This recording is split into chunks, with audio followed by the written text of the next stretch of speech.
Assalamualaikum warahmatullahi wabarakatuh. Selamat pagi, dosen yang saya hormati, yaitu Ibu Dosen Artadini Akmal, MPA.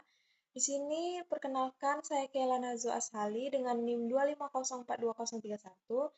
Saya perwakilan dari kelompok dan akan mempresentasikan hasil analisis polisi brief yang berjudul Kebijakan Penanganan Sampah Perkotaan di DKI Jakarta, yaitu analisis kebijakan dan tata kelola pengelolaan sampah berkelanjutan.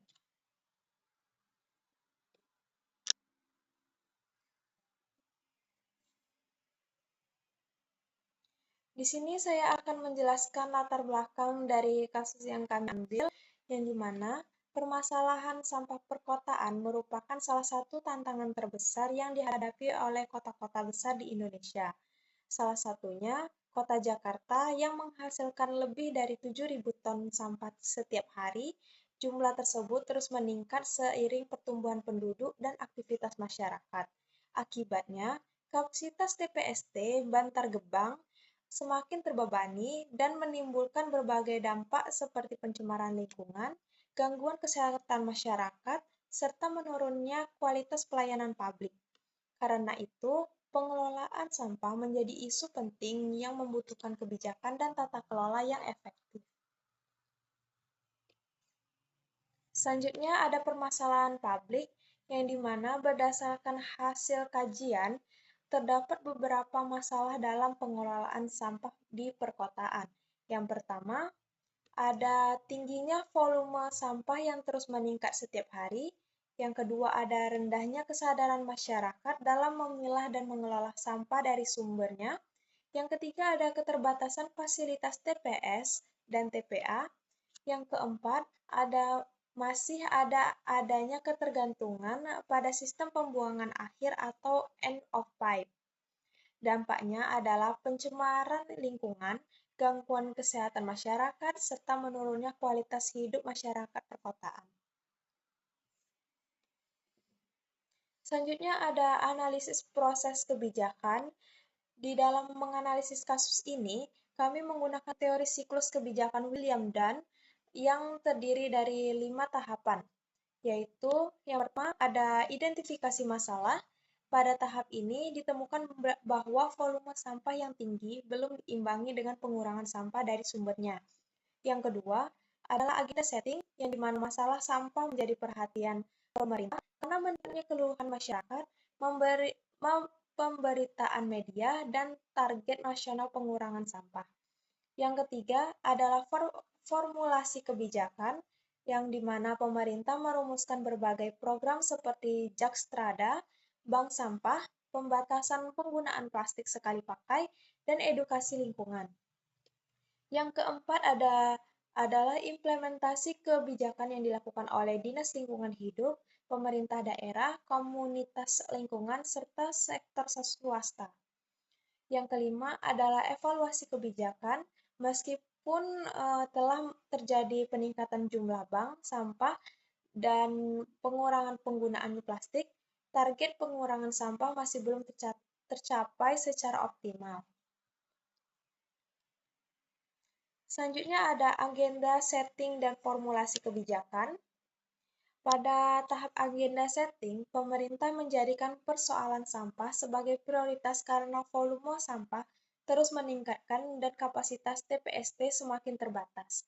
Kemudian, pemerintah merumuskan beberapa kebijakan utama, yaitu Jakstrada sebagai strategi pengelolaan sampah daerah, program bank sampah untuk meningkatkan partisipasi masyarakat, pembatasan penggunaan plastik sekali pakai, serta program edukasi masyarakat.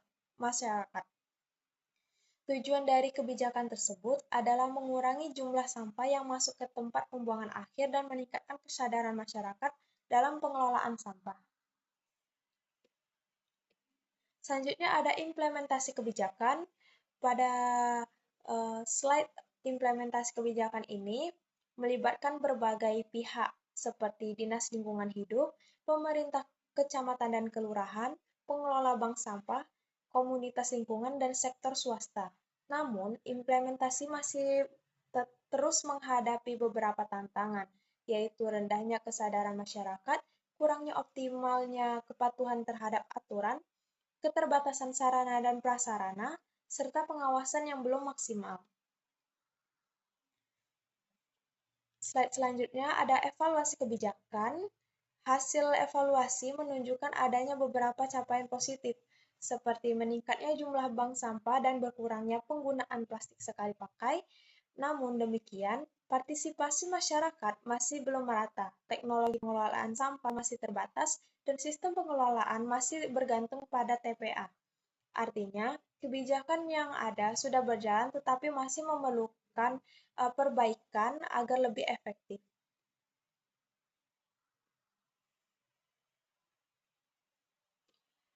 Selanjutnya ada analisis aktor governance, yang dimana dalam perspektif governance, pengelolaan sampah tidak hanya menjadi tanggung jawab pemerintah. Pemerintah berperan sebagai regulator dan penyedia layanan, masyarakat berperan dalam pemilahan pengurangan sampah dari sumbernya, sektor swasta berkontribusi melalui program CSR dan teknologi pengelolaan sampah, akademisi memberikan rekomendasi berbasis penelitian, sedangkan media berperan dalam edukasi publik dan pengawasan terhadap kebijakan pemerintah. Kolaborasi seluruh aktor ini sangat penting untuk mewujudkan pengelolaan sampah yang berkelanjutan. Selanjutnya ada analisis prinsip governance, yang dimana berdasarkan analisis prinsip governance sebenarnya sudah diterapkan dalam pengelolaan sampah. Prinsip tersebut meliputi transparansi, akuntabilitas, partisipasi, efektivitas, keadilan, dan etika pelayanan publik. Namun, penerapannya masih belum optimal, terutama pada aspek partisipasi masyarakat, transparansi informasi program, dan efektivitas pengawasan. Karena itu, diperlukan peningkatan kerjasama antara pemerintah dan masyarakat agar tata kelola pengelolaan sampah menjadi lebih baik. Selanjutnya, di sini ada slide temuan dari jurnal. Berdasarkan jurnal yang kami kaji, ditemukan beberapa masalah yang hampir sama di berbagai daerah, yaitu penelitian Sari dan rekan-rekan menunjukkan bahwa kurangnya TPS dan TPA menyebabkan masyarakat membuang sampah sembarangan. Penelitian Irawan dan Patawari menekankan pentingnya edukasi dan penekanan hukum, sedangkan penelitian Ferdianto dan Sitabuana menjelaskan bahwa pengelolaan sampah harus menerapkan prinsip good environmental governance. Hal ini menunjukkan bahwa permasalahan sampah tidak hanya berkaitan dengan infrastruktur, tetapi juga perilaku masyarakat dan tata kelola pemerintahan. Selanjutnya ada alternatif solusi. Berdasarkan hasil analisis, kami menawarkan 4 alternatif solusi. Yang pertama adalah meningkatkan fasilitas pengelolaan sampah modern. Alternatif kedua adalah memperkuat sistem pemilahan sampah dari sumber. Dan yang ketiga, digitalisasi pengelolaan sampah berbasis komputer, serta alternatif keempat adalah memperkuat edukasi serta penegakan hukum lingkungan.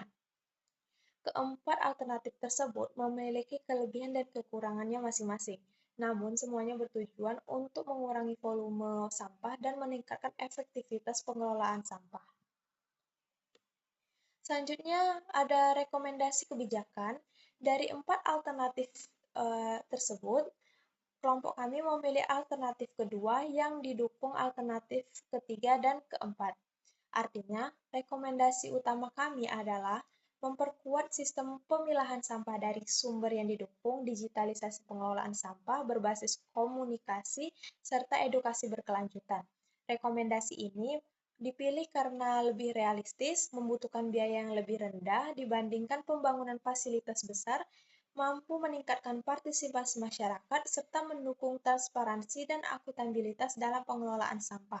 Selain itu, rekomendasi ini juga sejalan dengan prinsip good governance dan good environmental good governance.